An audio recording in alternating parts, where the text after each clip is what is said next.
Hi, and welcome to Triangle Spotlight. I'm Suzanne Lynn. Today, we have a mindfulness coach and expert. Her name is Gigi Santiago. And Gigi, I met you at a networking group, and I was so interested in what we were talking about. I just had to have you on our show. So welcome. Well, thank you for having me, Suzanne. I appreciate it. Absolutely. First of all, when we talk about mindfulness, what does that mean exactly? What is mindfulness? Mindfulness is a way of living that helps you to respond to life versus reacting to life. It's Oh, becoming more aware of things that we kind of take for granted every day, and yet it's such a part of who we are. If we could step back and really be aware of how we're choosing to be affected by things, then we won't be affected. We would be, okay, observing it and then taking it from there. So it really is a way of responding to life. It's so timely with the COVID-19. I mean, I think a lot of things that just got past me before this all happened, I'm very acutely aware of now. How does that benefit us? Well, it really is the piece of control. A lot of people, like we saw the speaking of COVID-19, people hoarding things like toilet paper, whereas this was a respiratory, infection, and so disease. And so those type of things, it's hoarding or isolating and all of that, even though that was part of the recommended treatment, it's control. It's that feeling of control. And of course, if you believe in the divine, really, we don't have control. But yet, we've been given these gifts to be aware of how we respond to what is being given to us, being presented to us, and how it's going to affect us. So with mindfulness, it doesn't create those emotional turmoils or escapism or other things. It's really almost an accountability in how I'm going to live my life and how I'm going to interact with others around me. So it's really on me how I'm going to respond to you or to a situation versus I'm going to react this way because I've always been this way and that's the only way I can be.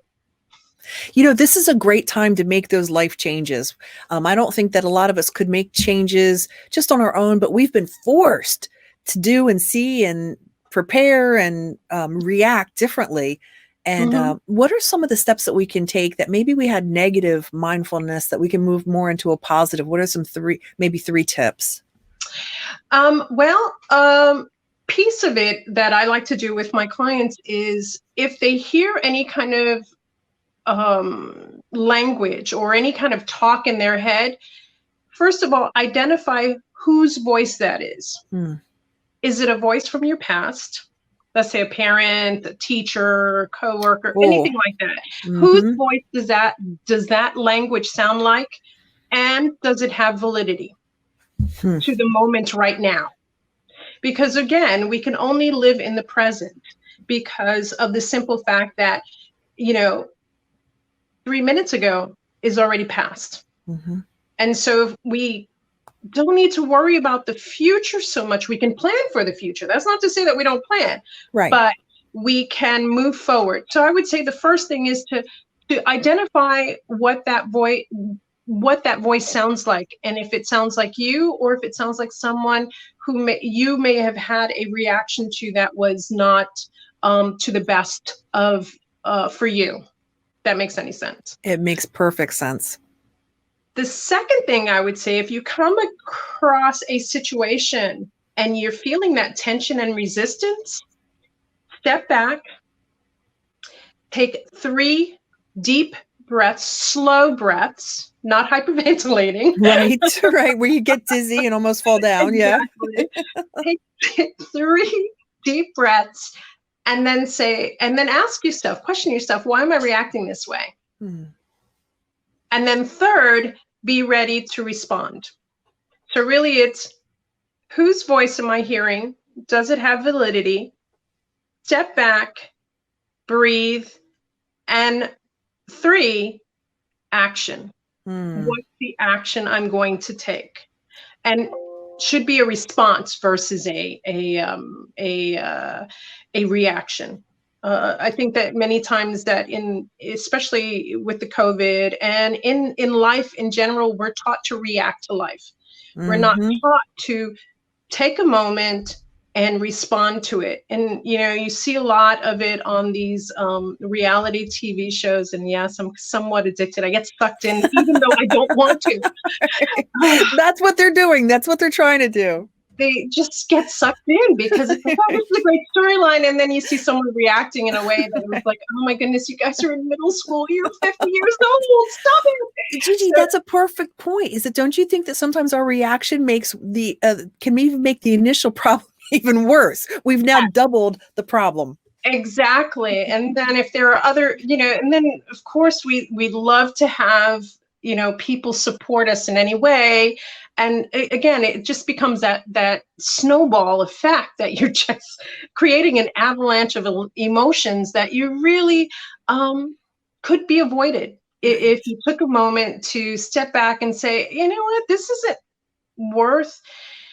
And I'm from New York, so it's not worth really the time and energy to pursue because of the simple fact that it would be taking too much of my energy, and that energy and that productivity and all of that needs to go to somewhere else. They win again. Yes. In that way. Yes. And, and I specialize with women because obviously I'm a woman and I've walked that walk and I'm still walking that walk, but we tend to take on more than what's put on us, whether it's societal, whether it's, cultural, whether it's an expectation at work, because of course we have to do the best. I mean, most women, especially leaders that I know and have come across with, they are juggling so many different things and they take on more than what maybe is being asked of them. So that's part of that voice in your head. Okay, well, who's paying this? Is it valid, You talk a lot about self-care, and I think that melds perfectly with what we're talking about, taking on more than we need to, and mindfulness. What does self-care mean to you? Self-care, it's going to sound cliche, but self-care is really self-love. Do I love myself enough to place boundaries upon situations, upon members of the family, upon coworkers that will help me to be the best that I can be? So with self-care and awareness of self-care and building upon that, you begin to prioritize yourself, not in a selfish way, but in a way that really speaks to the validity of who you are and what you want to accomplish. And again, if you uplift others, you uplift yourself, the whole community around you is just that much better for it. If you take the time to look at what your needs are and prioritize them. That takes a vulnerability as women to be able to do that and say, okay, I can't do everything in one day. I am going to have to push some things off. I'm going to need to create margin with me and my daughter. Ouch. But that vulnerability is very difficult for us. Yes, especially strong women, because I mean, let's face it, we can do it all. Right. And we can and we have. Let's put it that way. Whether, it's causing, tension back here. Yes. But again, it really is embracing vulnerability as a strong woman is really asking for help, and not in that, oh, I can't take this anymore. Right. Crying, melting down. Right. Exactly. And crying, melting down, and wanting to be in a fetal position in the corner. Right. It feels good sometimes, but it's not appropriate. I mean, I hear. It's interesting, Gigi, because I actually had someone, a stranger, and he said something about like, can I help you out with that? I'm like, no, I'm a mom. Like that just was in my mind. I can do everything. I don't need any help. That's fine. Well, my kids are Exactly. 31 and 29 now, but I still have that mentality, you know? Oh, definitely, definitely. Especially, now that we're now, our children are adults also, and so it's like, okay, so you guys are doing good, or what's going on, and all of this, that idea of control, again, Right. it is really difficult, with the isolation and everything else with COVID. So again, it's a piece of that. All right, they're good. We gave them a good foundation. If they need anything, they usually call us. It's all good. That's This right. is a good time. It's a time for us to really slow down, step back. What's important? What's not important? I really think that this is a time of grace, because I think that we really are being given an opportunity to find out what is important and what's not important. Wow, that is powerful. Absolutely. And everybody wants to succeed. Women, we want to succeed. And I know this is going to be a broad question because there are going to be um, childless females that are watching, women. There Mhm. are going to be powerhouse women that are watching. There's people with grown children. How do you define success for a woman? What does it take? What are good steps? That was a lot in one question. Okay. Good luck with that. Yeah. Sorry about that. Yeah. How do I define success in a woman? Um, it's varied. It's varying degree,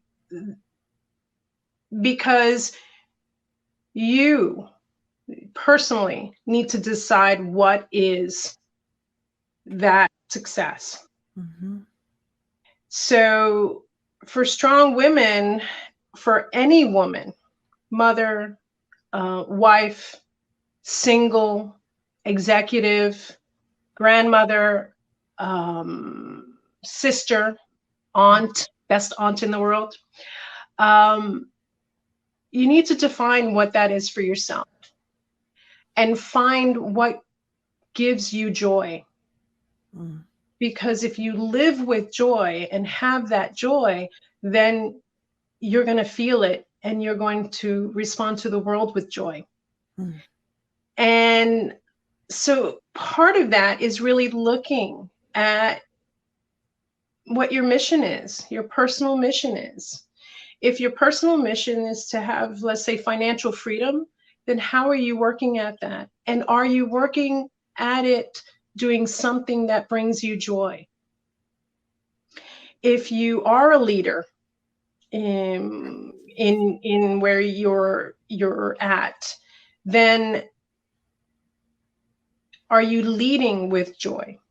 Mm. Many women don't realize, but we were created to be nurturers. Mm. And you don't have to have experience being a mother to be a nurturer. Interesting. It really is something that's ingrained in most women. There is a caretaker piece to us. Healthy women. Let me be clear on that. Someone who Okay. knows herself and really has started to take the time to do the work on herself. That piece that is a nurturer, a caretaker, and you'll see that women will, even when they're burnt out, give more. Mm. Mm-hmm. And Absolutely. again, is it that you're looking for validation, or is it that you really have that spirit of giving? Mm. Is that something that you're called to do? The other piece of it is find what that joy is. Find what gives you serenity, gives you that little extra beat, to your heart. It doesn't necessarily have to cost anything. It doesn't necessarily have to be another person, because we have to really love ourselves to be able to be authentic in our love to others. And Mm. if we can do that, then we will be mindful in how we Mm. interact with everyone else. So really it's a peeling away of, and again, that's why I say this time is a time of grace, is it's a really a peeling away of what is it that I really, really would love to do? What Mm. is it that I have talent for? I speaking to someone I mentor, and I said, I go, you have been given these talents over and over and over again, more skills. Every time I see you, you're doing something different. You are creating all of these skills for your greater purpose. And she says, yeah, because I really want to do this. And I said, yeah, and look, this is what you are working towards. Mm. And she didn't realize it either. Didn't put Like, all oh the yeah, pieces together. Right. no, no, Mhm. yeah, well, I'm taking this job and I'm taking this job, and a single woman who we know is usually in the poverty level, Right. working 3 jobs, and yet each component of those different jobs kind of melded together to create what her vision is and what her purpose, what she's striving for in her purpose. Mm. And look at that. Look at everything. My gratitude journal is filled with, I'm grateful for this skill. I'm grateful for this skill. I'm grateful for this skill. Thank you. Thank you for allowing me to cultivate all of this. Thank you for allowing me to truly come into my own, because I'm not done yet. Mhm. I'm not done yet. I'm still being crafted. I'm still being perfected. I'm still being, molded into this creature that I was created to be. Right. And so a lot of times we think, a lot of people that I come across is like, it's almost like they've made that that line in the sand. I was trying to combine the two, land and Yeah, sun. right. Yeah. Um, and so, this line in the sand that this is who I am. I've Mm. reached where I'm gonna, and they're like, Mhm. no. No. We're constantly growing. We're constantly Right. learning from each and every experience we have with each individual we come across. Very interesting. And it sounds to me like you are an expert at peeling those layers back. So people are going to be interested in maybe contacting you, finding out more about what you do. What would they expect with an initial consultation? What would they expect to figure out? What are they working for, and how to start digging deeper? Exactly. That's what I do with my clients. I do a 60-minute complimentary call, and what we do is we look at maybe a small goal that they want to set for 3 months. Mhm. And part of that, it's not really, 60 minutes is not enough to unpeel the layers to find out Definitely. exactly why you want to do that. Right. But part of that is really getting, okay, is this doable? Do you think it's doable? And then in those 3 months, we would peel back and see, okay, why is this so important for you in this time period? Again, we Mm. can only live in the now, and we can plan for the future, but we can, all of the things that we experience, and all of the things that we strive towards is really cultivated in the now. Hmm. And with that whole idea of planning for the future, let's see if that why, I guess you would say, Sure. is valid for the future. Is it a necessity now, or does it have enough steam behind it for the long term? Hmm. And so I love that. I work with people in small increment goals so that they can feel the successes in the small things. And that's where you become more mindful and more aware of just the opportunities that manifest themselves around you. Gratefulness, mindfulness, self-care. That's what I'm taking away, Gigi. Yeah. Thank you so much. Now, how can someone contact you for more information? You can contact me. My phone number is 407-675-9876, Okay. or email info at Gigi Santiago, Santiago, com. Okay. Also on my website, www.gigisantiago.com, I have you can make an appointment so that we can have a strategy session. And part of the strategy session, I use Zoom so that I can record it, so you can hear what you said, and maybe you said something that you didn't mean. Have you ever had that conversation? Oh, yes. So that you can hear what you said, but also I do a mind map for my clients, and so that we can see, okay, you were here, and then we dealt with this, and now you're here, and make sure that it's at their pace, because I may see the bigger picture for my client, yet they can't. Right. And so that's my job, is to be that cheerleader and to be that clarifier for the folks I work with. I love it. Great job. Gigi, thank you so much for being here. We appreciate talking to you, and I hope that we can check in again soon. Definitely, Suzanne, and thank you so much. And thank you. Be blessed. You too. Have a great day. Bye. Thanks for watching the show. We hope that you enjoyed it. Having digital marketing for your product or organization is so crucial these days. People are ditching traditional advertising like print and broadcast commercials and turning to relationship marketing platforms like YouTube and podcasts that people can consume on demand on their time. Let's talk about how we can build your digital library with segments just like this.